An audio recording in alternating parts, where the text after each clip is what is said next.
kami menyiapkan mungkin minuman atau snack, kopi hangat, ya, kopi hangat untuk mengurangi rasa kantuk. Dan juga akan kami siapkan wifi gratis. Wifi gratis ada juga ya Pak? Ya.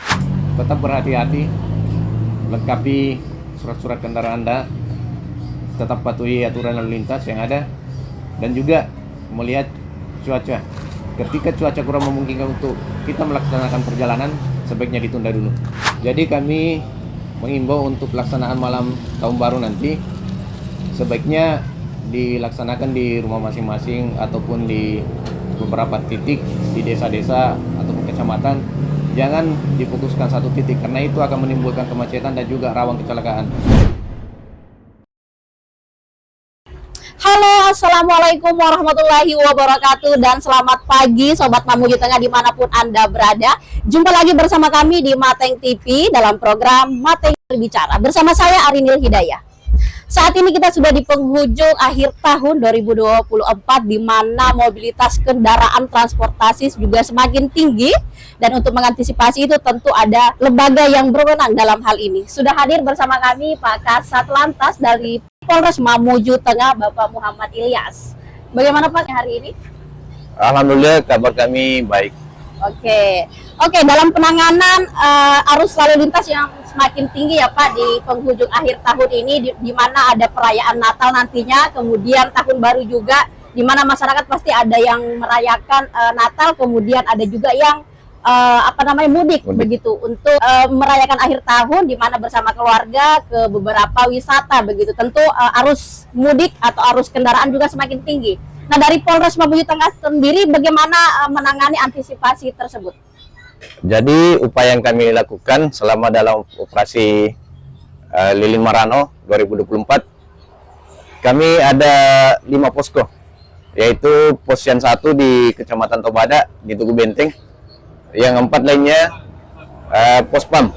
Pos PAM itu terdiri dari pos PAM Pangale, pos PAM Budong-Budong, pos PAM Tepoyo, dan pos PAM Karosa. Oke, berarti ini terpusat di sini ya Pak posnya? Untuk tersentral di sini berarti ya, pos tersentral pengamanannya. Iya. Oke, dan beberapa 4 titik lagi, Ya. 3 titik lagi ada di beberapa kecamatan gitu ya, Pangale, di mana itu masuk dari Mamuju ya, Mamuju ke Mamuju Tengah, kemudian di Karosa ada juga Pak? Di Karosa ada juga. Oke. Kalau untuk Lilin Marano ini sudah mulai sejak kapan dan sampai kapan Pak yang akan dilakukan? Itu mulai tanggal 21 Desember sampai tanggal 2 Januari. Oke, Januari. Oke, sejauh ini Pak bagaimana Bapak menganalisa melihat arus lalu lintas yang sudah semakin mendekati akhir tahun? Jadi kami melihat beberapa hari ini memang arus lalu lintas sudah mulai meningkat karena sekarang juga sudah memasuki libur anak sekolah. Jadi tentunya dimanfaatkan orang tua untuk berlibur. Oke. Beberapa destinasi wisata atau keluar kota gitu ya Pak. Oke, kalau Bapak melihat sejauh ini apa kemudian potensi kedepannya, entah itu potensi yang buruk atau berbahaya dalam laju transportasi begitu? Tentunya berpotensi menimbulkan kecelakaan karena di beberapa tempat kita masih ada beberapa titik sementara dilakukan perbaikan jalan, dan juga ada beberapa titik jalan rusak, dan memang selama ini titik-titik rawan kecelakaan juga. Dan mengingat sekarang cuaca juga agak ekstrim, utamanya di Mamuju Tengah ini, ya baik angin kencang maupun kita bisa antisipasi bencana alam seperti banjir dan juga longsor. Oke, tadi menarik terkait akan ada potensi kecelakaan begitu ya Pak. Kira-kira apa yang dilakukan antisipasi untuk meminimalisir atau meredam angka kecelakaan diperkirakan begitu untuk akhir tahun ini Pak?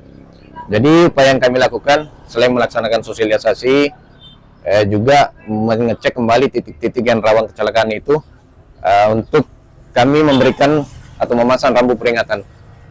Terus selain itu juga tentunya berkoordinasi dengan instansi terkait perbaikan jalan, utamanya jalan-jalan yang rawan dan berlubang yang kemungkinan bisa menyebabkan kecelakaan lalu lintas. Oke, untuk melakukan sosialisasi terkait kecelakaan tersebut atau rambu-rambu lalu lintas kepada masyarakat atau stakeholder terkait itu sudah dilakukan sejak kapan Pak? Sebenarnya sebelumnya sudah pernah kami lakukan, namun dalam memasuki operasi ini tentunya akan kita tingkatkan lagi, dan juga satu lagi mengecek di setiap usaha pengangkutan orang ini untuk memastikan apakah kendaraan-kendaraan angkutan ini layak jalan, dan juga laksanakan pengecekan kesehatan bagi pengemudi atau sopir. Sejauh ini sudah bagaimana koordinasi yang dilakukan untuk pelayanan dalam melayani arus lalu lintas yang semakin padat? Jadi tentunya sebelum memasuki operasi kami sudah melaksanakan rapat lintas sektoral, di mana semua instansi yang terlibat itu kita rapat bersama untuk menyatukan persepsi dan mengambil langkah-langkah yang akan kita lakukan pada saat pelaksanaan operasi. Oke. Apa kemudian yang membedakan saat operasi sebelumnya dan operasi hari ini begitu? Yang dimana di tahun 2023 kemarin dan di tahun 2024. Apa yang membedakan? Apa intensitas yang lebih untuk di tahun 2024 ini dengan melihat beberapa potensi kemudian? Tentunya setiap operasi tidak jauh berbeda, hanya mungkin melihat situasi saat ini, kira-kira apa yang akan kita hadapi. Misalnya mengingat saat ini itu cuaca kurang bersahabat, kita melihat di beberapa daerah cuaca ekstrim, tentunya itu menjadi fokus utama kita terkait kejadian bencana yang kira-kira bisa timbul di jalan. Oke. Saat melakukan operasi nantinya, apakah ada pemeriksaan atau penggeledahan dalam mobil begitu? Mungkin saja ya, ada mobil yang ada unsur-unsur kejahatan di dalamnya, seperti mohon maaf misalnya sabu-sabu, pengangkut sabu-sabu dan segala macamnya. Apakah ada dilakukan seperti itu, Pak?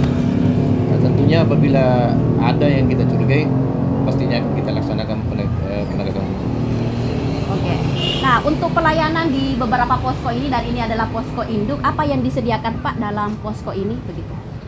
Jadi kami siapkan beberapa fasilitas, utamanya ketika pengguna jalan atau yang dalam perjalanan jauh butuh tempat istirahat, bisa kita siapkan rest area, dan juga beberapa fasilitas lain seperti kami menyiapkan mungkin minuman atau snack, kopi hangat, kopi hangat untuk mengurangi rasa kantuk, dan juga akan kami siapkan wifi gratis. Wifi gratis ada juga ya Pak? Ya. Oke, agar itu tersampaikan Pak kepada pelintas begitu, entah itu dari Palu mau melintas di Mamuju Tengah atau masyarakat Mamuju Tengah ingin keluar, bagaimana informasi itu bisa tersampaikan kepada masyarakat?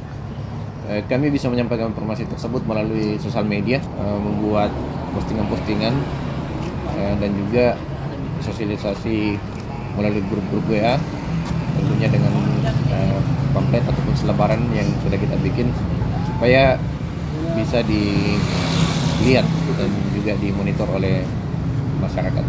Oke, artinya penyebaran informasi begitu ya Pak, terkait ketika ada pengendara yang melintas di posko ini, di tugu ini, bisa singgah di sini beristirahat, begitu ya Pak?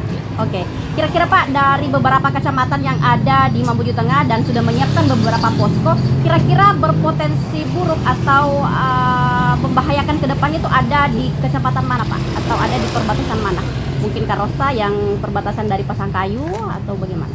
Kalau melihat selama ini yang banyak terjadi kecelakaan itu di wilayah Karosa. Wilayah Karosa ke arah Mojokerto, karena di beberapa jalan itu memang sempit dan juga banyak belokan. Banyak belokan ya. Terkait infrastruktur berarti Pak? Iya. Oke, untuk sejauh ini Pak, apa himbauan kepada seluruh masyarakat agar mereka tetap berhati-hati, khususnya bagi para keluarga yang memboyong keluarganya mencari destinasi wisata di daerah Mamuju Tengah ataupun keluar begitu melakukan mudik? Jadi himbauan kami selaku Kasat Lantas Mamuju Tengah untuk pengguna jalan tetap berhati-hati, lengkapi surat-surat kendaraan Anda, tetap patuhi aturan lalu lintas yang ada, dan juga melihat cuaca. Ketika cuaca kurang memungkinkan untuk kita melaksanakan perjalanan, sebaiknya ditunda dulu. Oke. Kemudian selain lalu lintas ya Pak, pengendara yang lalu lalang, kemudian bagaimana dengan masyarakat atau saudara kita yang melaksanakan Natalan begitu Pak? Bagaimana pengamanannya di sana Pak sejauh ini? Untuk tanggal 25 nantinya Pak ya. Tentunya kan sudah ada kesiapan ya Pak dari sekarang. Jadi operasi ini selain kita fokus jadi arus mudik dan juga pengamanan Natal dan malam tahun baru. Jadi saudara-saudara kami yang melaksanakan ibadah Natal di beberapa titik gereja, kita tetap melaksanakan pengamanan di tiap-tiap gereja yang menjadi prioritas. Oke. Kalau untuk gereja sendiri Pak, yang prioritas nanti yang kemudian banyak jemaahnya menghadiri itu bagaimana Pak pelayanannya di sana? Jadi di Mateng ini ada sekitar 8 gereja prioritas, selain jemaahnya banyak dan juga letak gereja tersebut yang Cukup strategis gitu ya? strategis. Jadi selain melaksanakan pengamanan di dalam gereja dan juga luar gereja, kami juga menyiapkan rekan-rekan dari lalu lintas untuk melaksanakan pengaturan di jalan. Oke. Sehingga tidak terjadi kemacetan. Oke, baik. Yang terakhir mengenai tahun baru ya Pak. Nah ini kan puncak ya Pak, puncak masyarakat merayakan tahun baru entah bersama keluarga atau teman-teman. Apa himbauannya kepada adik-adik mungkin yang anak-anak muda, lebih mayoritas Pak yang sering mengadakan tahun baru Pak. Apa yang ingin disampaikan kepada anak-anak muda di luar sana? Jadi kami mengimbau untuk pelaksanaan malam tahun baru nanti sebaiknya dilaksanakan di rumah masing-masing ataupun di beberapa titik di desa-desa ataupun kecamatan. Jangan difokuskan satu titik karena itu akan menimbulkan kemacetan dan juga rawan kecelakaan. Oke, baik. Terima kasih Pak atas waktunya untuk berdiskusi, sharing-sharing mengenai hari Natal nantinya dan tahun baru yang semakin tinggi intensitas mobilitas arus lalu lintas, begitu ya Pak. Terima kasih untuk Sobat Mamuli Tengah yang sudah menyaksikan dan kami akan terus memantau arus lalu lintas tersebut. Terima kasih. Wassalamualaikum warahmatullahi wabarakatuh.